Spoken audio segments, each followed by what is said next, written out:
guys, and welcome back to another video on how to do the very basics of crochet. In this video I'd like to show you how to do a decrease, which is known as DEC or stitch two together.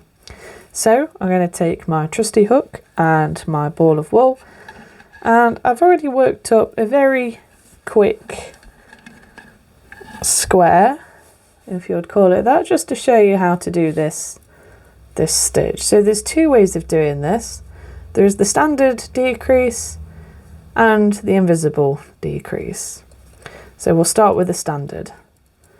So get comfortable with your hook and wool, and when you're ready, in the next stitch I'm going to insert my hook, pull the yarn through, and then in the next stitch I'm going to do the same.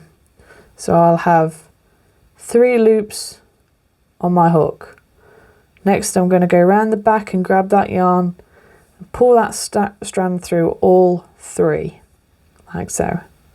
So again I'm going to insert my hook into the next stitch, pull the yarn through, into the next stitch, pull the yarn through.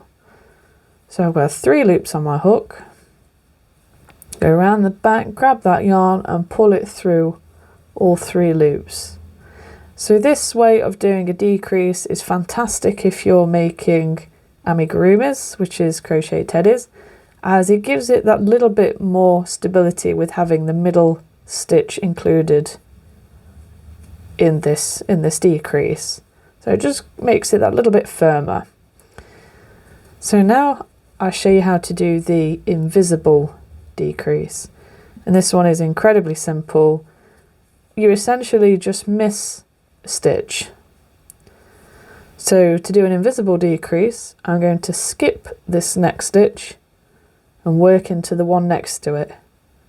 Put my hook through, pull that yarn through, and then just make that into a single. So again, we'll skip this stitch, work into the one next to it, and just pop a single crochet in there. And one last time, how to do the invisible decrease is we skip this stitch, work into the next one, and just pop our little single in there.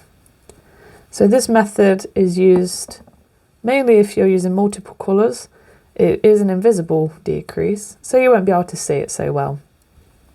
So that's it. That's the basics of how to do both methods of a decrease.